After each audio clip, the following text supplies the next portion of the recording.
Candyman.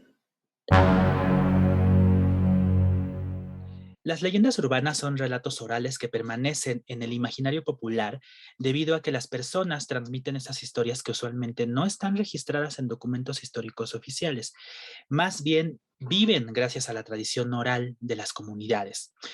Culturalmente, son parte del folclore que comparte una sociedad atada por las mismas tradiciones culturales, y quienes las cuentan incluyen en ellas metáforas, lecciones morales, de vida y eventos, muchas veces trágicos, que traen consigo una enseñanza o bien una advertencia. The legend is, if you say his name Candyman. 5 times Candyman. while looking in the mirror, Candyman. he appears in the reflection Candyman. and kills you.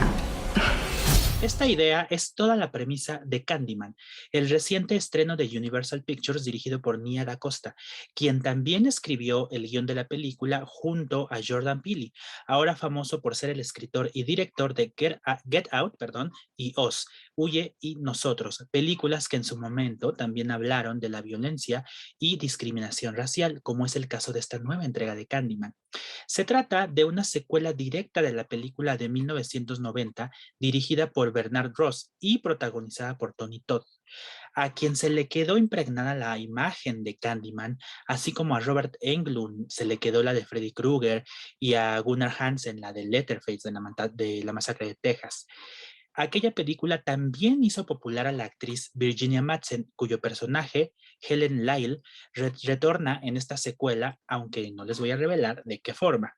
En la película actual, el pintor Anthony McCoy, interpretado por Yahya Abdul-Mateen II, busca inspiración en el antiguo conjunto de casas de Cabrini Green, situado en la ciudad de Chicago, para crear una serie de pinturas que tendrán como eje temático la violencia.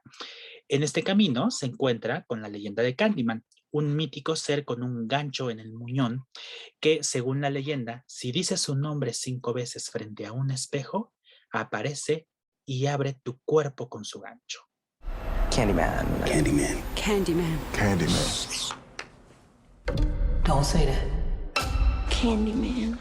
Esta no es la primera secuela de Candyman. De hecho, hay otras 2 películas que siguieron a la original. Candyman, Farewell to the Flesh de 1995, dirigida por Bill Condon, el mismísimo director de Dreamgirls, el live action de Beauty and the Beast y también de Breaking Dawn. Y en 1999 se realizó una tercera parte que fue estrenada directamente en video. Se llamó Candyman, Day of the Dead, y esta fue dirigida por Turi Meyer. Pero la que se estrena este 2021 se salta esas 2 secuelas y aplica la de Halloween. Si ustedes recuerdan la última película de Halloween, producida por Blumhouse, también se saltó todas las secuelas que hubo entre en la original de 1978 y esa. Y Candyman hace lo mismo, o ignora la historia de las 2 secuelas de los 90 y narra los acontecimientos que sucedieron después de la original de 1990, en la que también una estudiante de sociología realiza una tesis sobre leyendas urbanas en el conjunto habitacional de Cabrini Green. Mistake. I brought him back. Hay algo muy interesante con Candyman, y es que en realidad este personaje no surgió en el cine. Su trayecto también se rastrea hasta la tradición oral. Seguramente ustedes han escuchado hablar del fantasma del espejo. En el mundo occidental hay 2 versiones de este fantasma. El más popular es el de Bloody Mary o Mary Ward, dependiendo de las versiones. En la más popular, Mary era una joven muy bonita de 15 años de edad que centraba su vanidad en su cabellera. Entonces, una noche, un hombre, que no sabemos realmente qué relación tenía ella con este hombre, se esconde en su armario para jugarle una broma. Entonces ella, como cada noche frente al espejo, se cepillaba su larga cabellera. Él sale del armario, le tapa la boca para evitar que grite y le corta la cabellera. Esto la sumió en una depresión muy severa porque era muy vanidosa y toda su existencia giraba alrededor de su cabellera. Entonces, el verse al espejo la hacía sentirse fea y, derivado de eso, se suicidó. La leyenda dice que si enciendes 3 velas frente a un espejo, te cepillas el cabello y repites 3 veces Bloody Mary, ella aparece. En 1988, el escritor británico Clive Barker publicó su historia, más bien, The Forbidden, que está incluida, ahora sí, en una serie de libros que se llama The Books of Blood, o los libros de sangre. The Forbidden, o lo prohibido, fue incluida en el volumen 5 de estos libros de sangre, y 3 años más tarde, la historia fue llevada al cine con el título de Candyman. Se comenta que la inspiración de Barker fue precisamente la leyenda de Bloody Mary. El filme vuelve a los escenarios de Cabrini Green en Chicago y sí trabaja con una estética similar a la película de Bernard Ross. Es decir, a mí me gusta destacar el trabajo de diseño de producción de la película. Por ejemplo, los edificios son del concreto más gris que te puedas imaginar. O que te puedas hallar, sus paredes son beige más o menos, los sótanos están llenos de graffiti, son muy oscuros, igual que los pasillos, que además son muy angostos. Ajá, y este set construye una atmósfera que podríamos decir es similar a cuando tú entras a los barrios marginados de cualquier ciudad. Que son barrios pobres, donde viven minorías y por lo regular son caracterizados por ser violentos. Entonces, Cabrini Green tiene esas características y creo que el diseño de producción encarna mucho ese sentimiento de inseguridad, ¿no? Cuando tú vas a estas zonas marginadas, nada es bello, todos viven hacinados, los colores son muy grises, nada es colorido, ¿no? Es mucho concreto, la geografía de la comunidad está trazada con líneas rectas o muy desdibujada, en caso contrario. Es decir, en estos barrios no hay nada que despierte felicidad, ¿no?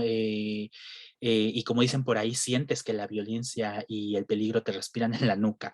Entonces, este diseño de producción de la película está creado para transmitir ese sentimiento de inseguridad, que es el que vive, ¿no? Vive, porque la gente lo experimenta a diario, no solo con la violencia que hay en el barrio, sino también la violencia simbólica que ejerce la figura de Candyman. Otro de sus logros que también quisiera destacar es la música, que en esta ocasión está compuesta por Robert A. Lowe, quien utilizó cuerdas, sonidos ambientales, instrumentos caseros para componer acordes que según él sonaran angustiosos. Esto lo recupero de un video que vi de él en internet donde explica el proceso de creación de la música para la película.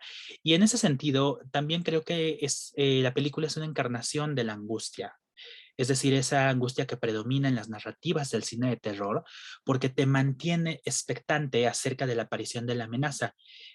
Pero además se recupera la famosa canción de la caja de música de Bernard Ross, que acompañó a la película original en 1992, y que es una de mis piezas favoritas porque la escuchas y puede que sientas miedo, pero también es una pieza muy triste.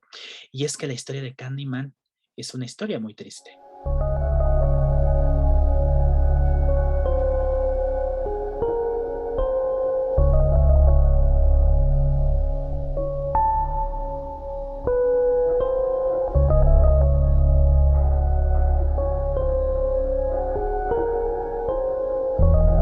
Temáticamente, la película es relevante por su aproximación a la violencia racial, particularmente aquella que se enfoca en la brutalidad policíaca, pero también la que se ejerce por parte de la comunidad blanca, desde luego. Candyman, como mito, es producto de esa violencia, es decir, es un personaje que era pintor también, al igual que Anthony, el protagonista de esta película, era negro y tuvo a mal enamorarse de una mujer blanca acaudalada. El padre de esta chica, que le había encargado un retrato de ella al pintor, se entera del romance y entonces lo manda a matar. Le dice a la gente que se ensañan con él, y entonces la turba lo lincha, por supuesto, personas blancas, ¿no? Y le cortan la mano, de ahí que su leyenda esté asociada con un muñón y el gancho, y lo llenan de miel y lo dejan ahí tirado en un campo para que las abejas lo consuman vivo. La historia, según esta nueva versión de 2021, se repite. Cada vez que hay un momento de violencia extrema en una comunidad, se señala a un hombre negro por la tragedia que ocurre a los demás y la gente los lincha. Pero estas personas regresan como fantasmas para tomar venganza, naturalmente, ¿no? Y ese es el mecanismo que permite la sobrevivencia de Candyman como mito.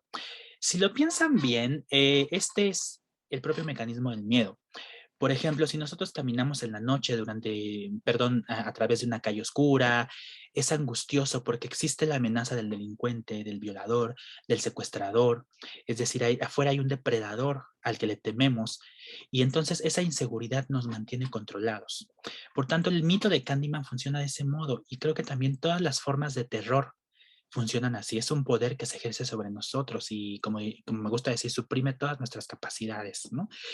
El discurso de Candyman de la de 2021 llega en un momento de mucha transformación cultural, diría yo, porque se está visibilizando la violencia racial y la brutalidad policíaca.